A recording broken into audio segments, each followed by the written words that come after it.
hagamos un poquito de memoria. En el principio creó Dios los cielos y la tierra y todo el ejército de ellos. Y vio Dios todo lo que había hecho, y he aquí era ¿qué? Bueno en gran manera. De toda la creación, solamente el hombre fue creado a imagen y semejanza de Dios. Y esta expresión no solo hace referencia a la inteligencia e inmortalidad que Dios le dio al hombre, sino también a su pureza y a su rectitud. Luego, nos dice Moisés que Jehová Dios plantó un huerto ¿dónde? Al oriente, y puso allí al hombre que había formado para que lo labrase y lo guardase. Este lugar concordaba con ese estado de completo gozo. Allí Dios le entregó al hombre una ayuda idónea, Eva, a quien Adán reconoció inmediatamente como hueso de sus huesos y carne de su carne. Recuerden, mis amados, esta es una clase, no es una predicación, así que, bueno, podemos interactuar, y si al final queda alguna pregunta, podemos hacerla y trataremos de responder. Pues bien, así de santos y de felices eran entonces nuestros primeros padres. En ese estado edénico solo faltaba probar la obediencia del hombre a su creador, y así poderlo disponer a una preeminencia todavía mayor. Es aquí cuando llegamos entonces al momento más triste de la historia humana, pues Satanás y sus ángeles se rebelaron contra Dios y ahora iban a persuadir a nuestros primeros padres para que siguieran su camino. Ahora bien, la rebelión de Satanás debió ocurrir en algún momento después de Génesis 1:31, cuando todo en la creación era bueno en gran manera, pero antes de Génesis 3:1. La serpiente, a la cual el apóstol Juan en Apocalipsis 12:9 identifica como Satanás, negando las consecuencias reales de comer del fruto prohibido, engaña primero a Eva, la cual induce después a su marido a desobedecer al Señor de la misma manera. Este pecado, como sabemos, tuvo consecuencia inmediata, y es en ese punto en que la relación armónica que existía entre el hombre y Dios, el hombre, la mujer, el hombre, la creación, se rompe. La sentencia de muerte pronunciada por Dios a nuestros primeros padres tendría una repercusión tanto física como espiritual, y puesto que Adán, como cabeza de la raza, nos representaba a todos nosotros, el efecto de su desobediencia se extendió a toda la humanidad.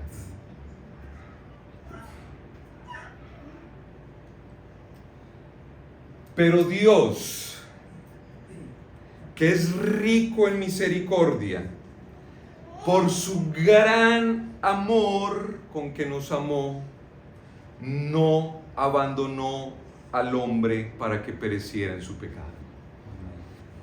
Y es precisamente en Génesis capítulo 3, versículo 15, donde Dios declara la maldición sobre el tentador y da al hombre la más hermosa e invaluable promesa: la simiente de la mujer. Acompáñenme a leer, por favor, Génesis capítulo 3, versículo 15. Génesis 3:15. Dice allí la palabra del Señor: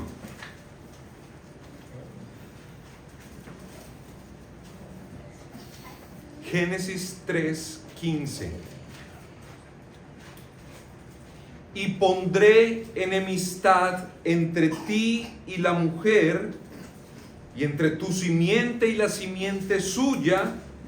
Esta te herirá en la cabeza y tú le herirás en el calcañar. Génesis 3:15 se ha conocido, y con razón, como el protoevangelio. Protoevangelio. Proto significa primero o primer, así que cuando hablamos de protoevangelio nos estamos refiriendo al primer evangelio. Y no porque haya un segundo o un tercer evangelio, solo hay uno, pero es aquí, en Génesis 3:15, donde en medio de las tinieblas de la caída brilla por primera vez la promesa de esperanza, la buena nueva para la ahora caída humanidad. A partir de ahí, el resto de la Biblia no será más que el desarrollo de esta promesa de Génesis 3:15. Alguien dijo al respecto: cuando nuestros primeros padres salieron del huerto de Edén, no fue sin esperanza.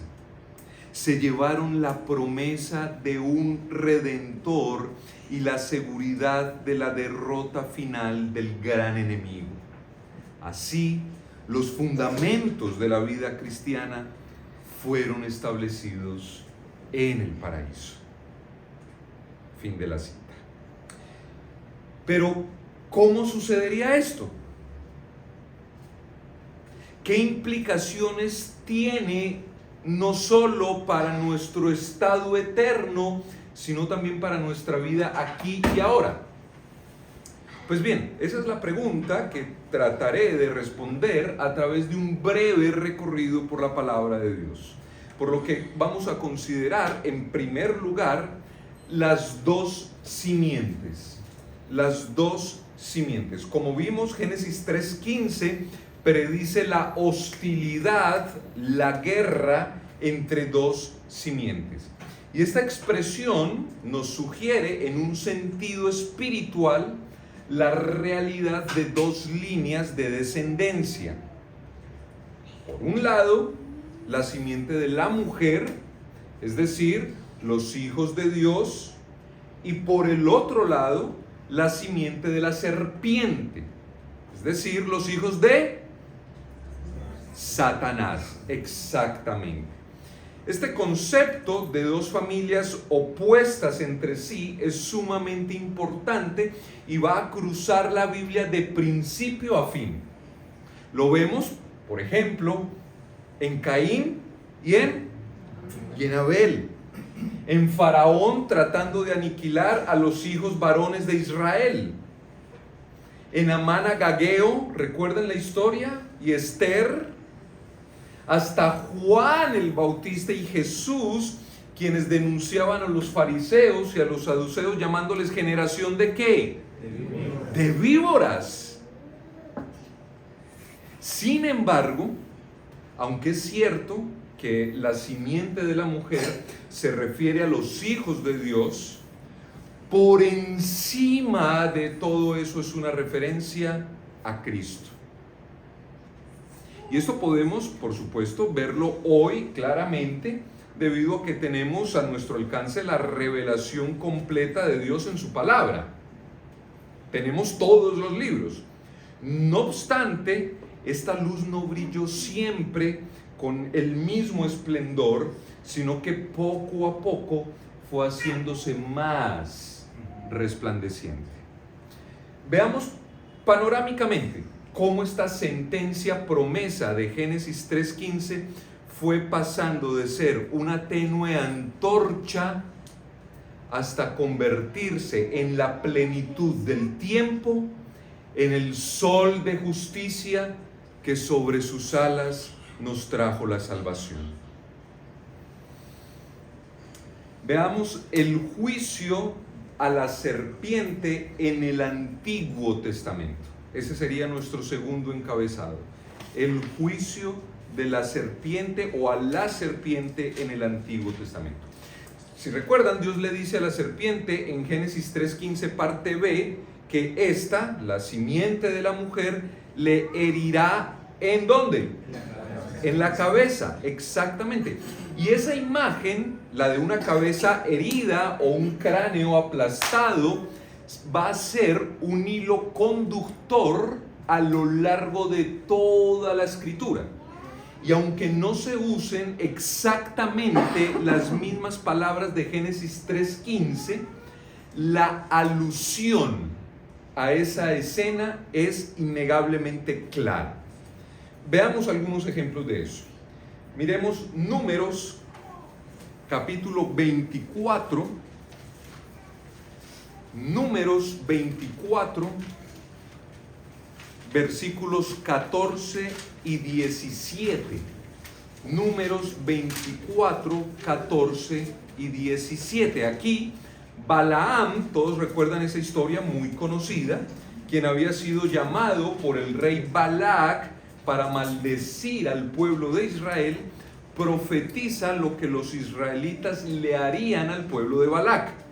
Y allí dice, versículo 14, he aquí, yo me voy ahora a mi pueblo. Por tanto, ven, te indicaré lo que este pueblo ha de hacer a tu pueblo en los postreros días. Versículo 17, lo veré, mas no ahora, lo miraré, mas no de cerca. Saldrá estrella de Jacob y se levantará cetro de Israel y herirá ¿qué? Las sienes de Moab y destruirá a todos los hijos de Set. Otro ejemplo, Jueces 4:21. Jueces 4:21, por favor. Jueces capítulo 4, versículo 21. En donde se nos narra la muerte de Sísara, un capitán del ejército cananeo, y dice el versículo 21, una escena trágica conocida, pero Jael, mujer de Eber, tomó una estaca de la tienda y poniendo un mazo en su mano, se le acercó calladamente y le metió la estaca, ¿por dónde? Por las sienes. Y la enclavó en la tierra, pues él estaba cargado de sueño y cansado. Y así murió. ¿Dónde quedan las sienes? Exactamente. Ahí mismo en Jueces, capítulo 9, versículo 53. Jueces 9:53. Ahí podemos ver otra alusión a la imagen de Génesis 3:15 en la muerte del malvado y usurpador Abimelech. Recuerden que este quiso prenderle fuego a una torre donde muchos hombres y mujeres buscaban refugio, y dice, mas una mujer dejó caer un pedazo de una rueda de molino ¿sobre qué? Sobre la cabeza de Abimelech y le rompió el cráneo.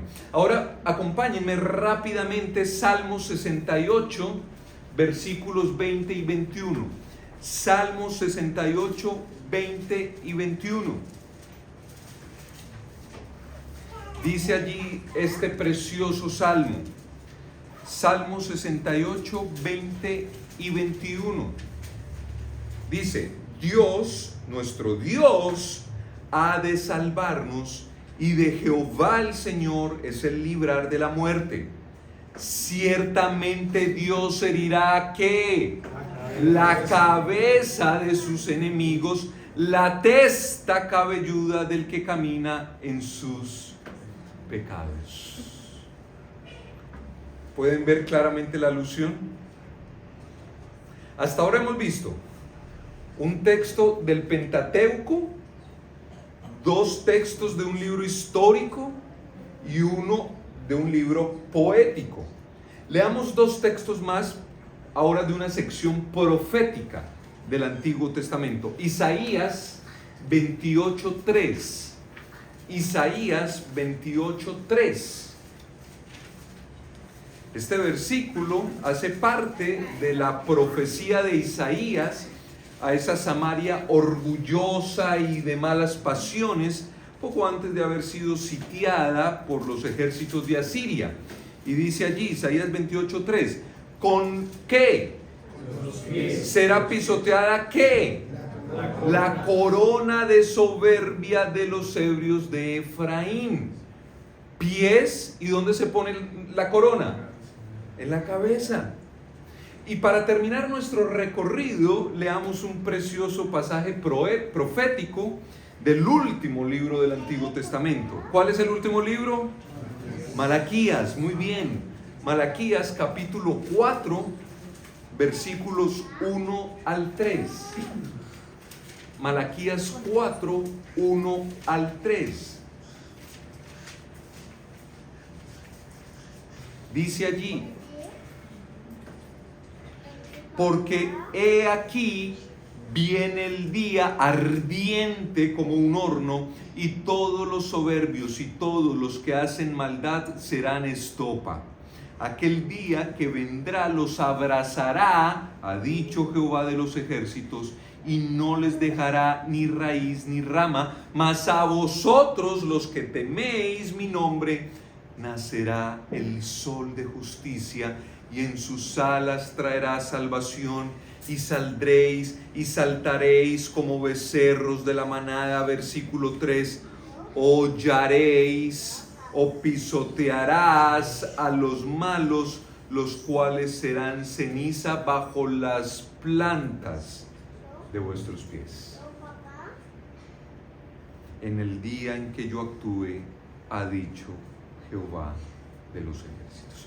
Esos son, mis amados, tan solo algunos textos entre muchos que, aunque en su momento tuvieron un cumplimiento parcial, no obstante apuntaban, señalaban hacia el triunfo final de Cristo y su pueblo representado en él, es decir, la simiente de la mujer sobre la serpiente y su simiente.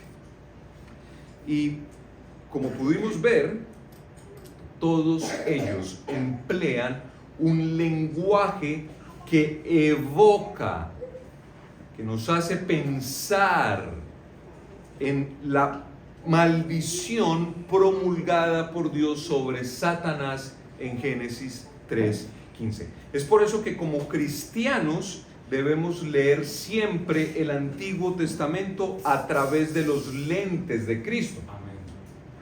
Pues se trata de una revelación progresiva, preparatoria, que haya su cumplimiento definitivo en Cristo.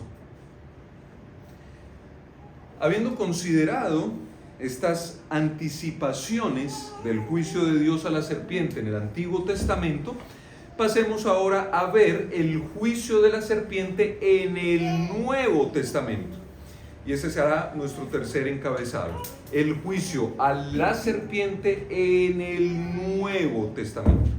Y para los propósitos de este estudio, la genealogía de Jesús que nos ofrece Lucas es de gran utilidad, ya que nos muestra cómo Jesús es el cumplimiento pleno de la promesa declarada por Dios en Génesis 3:15. Así es. Y la importancia de esta genealogía radica en que nos permite ver a Jesús como el descendiente de David, la simiente de Abraham, el cual es descendiente de Set, hijo de Adán, es decir, la simiente de la mujer. Esto señala a Cristo como aquel que pisaría la cabeza de la serpiente, el clímax de la revelación divina, nuestro glorioso Rey y Salvador Jesucristo. En otras palabras, Lucas nos presenta a Jesús no solo como el Mesías judío prometido, el hijo de David, sino como el Salvador del mundo entero. El apóstol Pablo, por su parte, arroja más luz sobre este asunto en Gálatas 3:16. Acompáñenme por favor a leer Gálatas 3:16. Allí el apóstol Pablo nos arroja aún más luz sobre este tema. Gálatas capítulo 3, versículo 16. Dice allí: Ahora bien, a Abraham fueron hechas las promesas, ¿y a quién? Y a su simiente. No dice y a las simientes, como si hablase de muchos, sino como de uno. Y a tu simiente, la cual es Cristo. Y luego, ahí mismo en Gálatas capítulo 4, versículo 4, Gálatas 4:4, dice Pablo: pero cuando vino el cumplimiento del tiempo, Dios envió a su Hijo, nacido de mujer y nacido bajo la ley. Así que Cristo, mis hermanos, es la culminación, el cumplimiento de las promesas hechas tanto a Adán como a Abraham. De acuerdo con Hebreos 11, es muy probable que Abraham entendiera que Isaac mismo no era la esperanza final de la humanidad, sino que el nacimiento de Isaac iba a preparar el camino para la venida del Mesías, quien es la verdadera simiente prometida en Génesis 3:15. Ahora bien, no piensen que la serpiente iba a quedarse con los brazos cruzados.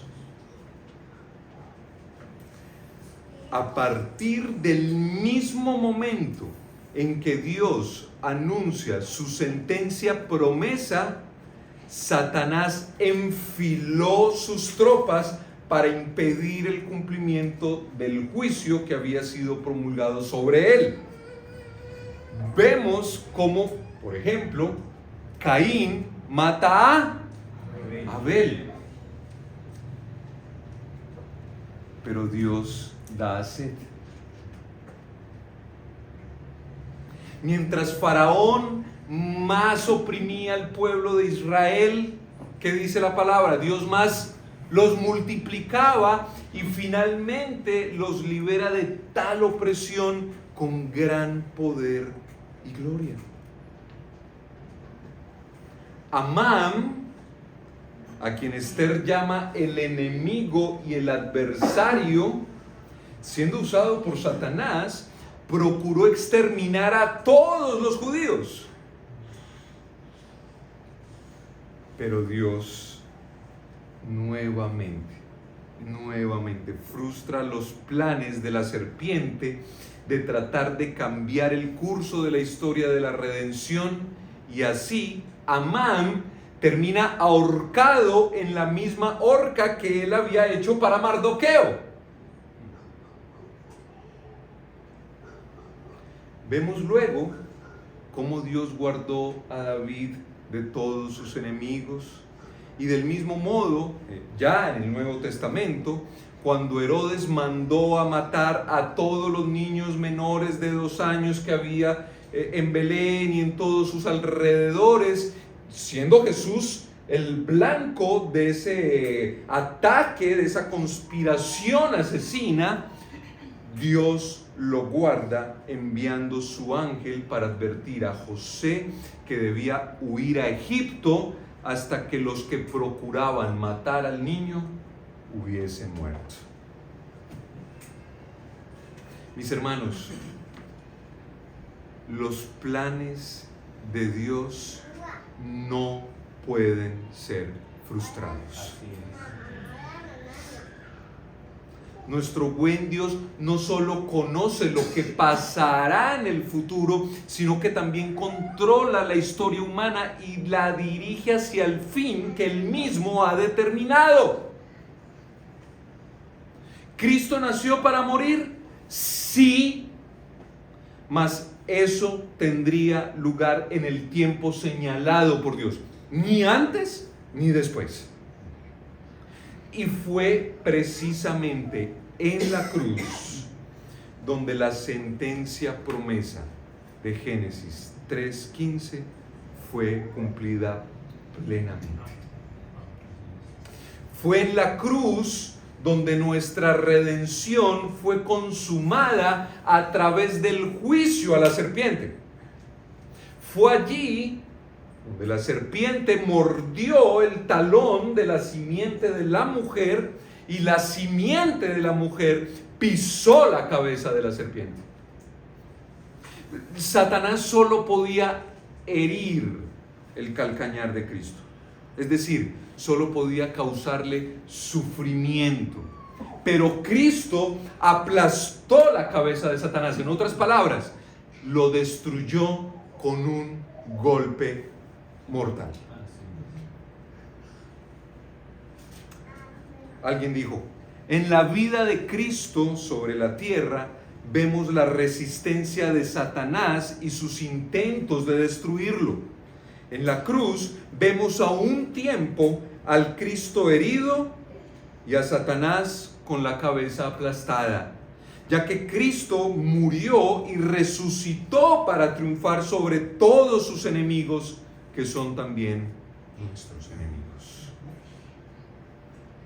Satanás tentó a Cristo en el desierto tratando de hacerle caer en pecado. Fue la serpiente quien puso en el corazón de Judas traicionar a Cristo.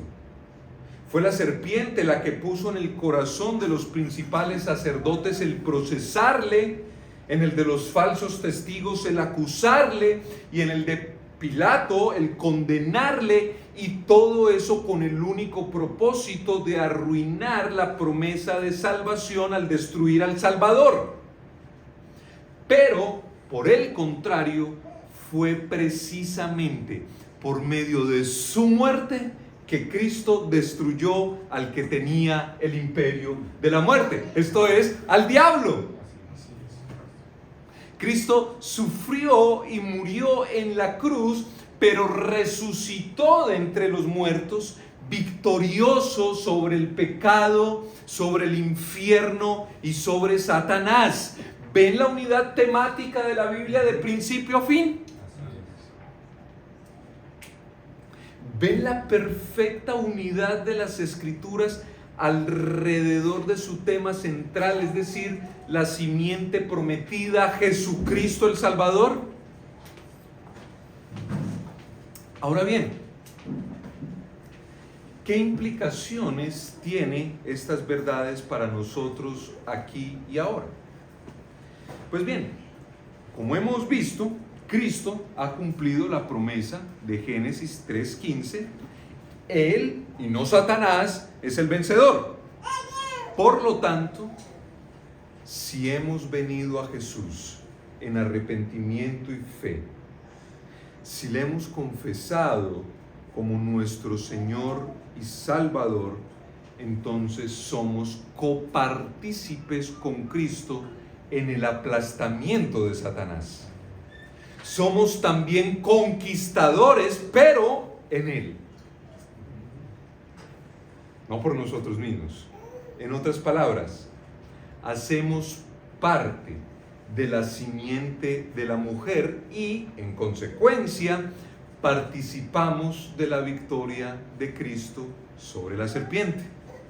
Del mismo modo en que David venció a Goliat en representación de todo el pueblo de Israel y por lo tanto su victoria fue la victoria de ellos, del mismo modo Jesús, él solo, venció en la cruz a Satanás y su victoria nos trajo victoria a todos nosotros sobre el diablo.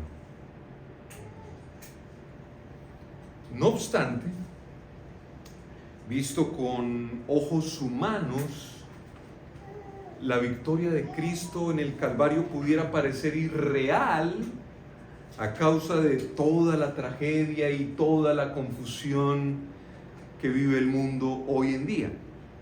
Pero esto no concuerda con el mensaje de la Biblia, la cual nos dice claramente que la sentencia se declaró en el Edén y fue ejecutada en el Calvario. Una ilustración adecuada, no perfecta, pero adecuada, es la del trueno y el relámpago. En realidad, el trueno y el relámpago son una cosa, pero desde nuestra perspectiva, debido a que la luz viaja más rápido que el sonido, suele haber un retraso entre la luz y el sonido. Normalmente nosotros vemos el relámpago porque sabemos que llegará el trueno. Pues bien, con Cristo la victoria y el juicio están en la cruz. El príncipe de este mundo ya ha sido juzgado. Sin embargo, para nosotros que vivimos en el tiempo, existe un retraso entre el relámpago y el trueno. Mas para Dios no existe ese intervalo, y en el juicio final, en el fin de los tiempos, cuando se acabe este mundo, en la eternidad podremos ver por nosotros mismos que la cruz se encontraba en el centro, en el corazón de la historia, y que allí la cabeza de Satanás fue mortalmente herida de manera real, y que nuestra salvación fue realmente consumada. La victoria de Cristo en la cruz fue, mis hermanos, sin lugar a dudas, decisiva, pero su plena manifestación tendrá lugar cuando Cristo regrese por segunda vez en gloria. Eso es lo que solemos llamar el ya, pero todavía no. Cuando el reino que inauguró en su primera venida sea perfeccionado. En ese momento, tal y como dice el apóstol Pablo en Romanos 16, el Dios de paz aplastará a Satanás bajo nuestros pies.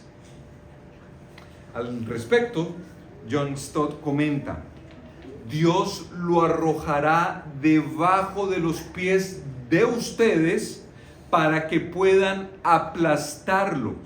Ya ha sido derrotado decisivamente, pero todavía no ha admitido su derrota.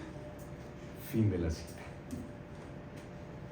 Esta preciosa verdad debe llenarnos, mis amados, de profundo gozo y de profunda fortaleza. Es una exhortación a continuar luchando valientemente contra el tentador, a continuar velando y orando, pues la victoria ya nos ha sido asegurada. Y no solo una victoria futura, sino aquí y ahora, hoy mismo. Peleamos contra un enemigo que está herido de muerte.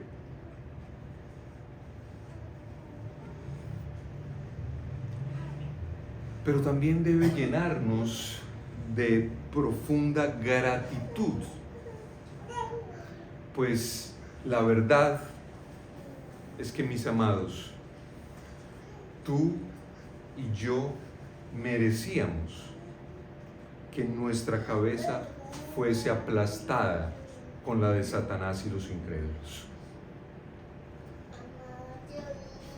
a los cuales Jesús mismo llama hijos del diablo. Sin embargo, Dios nos miró con ojos de misericordia y nos concedió el invaluable regalo de la fe para venir a los pies de Cristo, y no para ser aplastados por Él, sino para reconocerlo como nuestro Señor y Salvador, y todo esto por el puro afecto de su voluntad. Mis hermanos, no habría esperanza alguna para la humanidad sin esta promesa de Génesis 3:15. Todo sería tinieblas. La relación con Dios se había roto. Nos habíamos constituido enemigos suyos. Éramos por naturaleza hijos de ira. Solamente Él podía vencer a la muerte y el pecado, pisar la cabeza de la serpiente y hacernos, por su pura y sola gracia, partícipes de la victoria de Cristo. La simiente de la mujer, el gran tema de toda la Biblia. Oremos, mis amados. Padre bueno, gracias por tu palabra, gracias, Señor.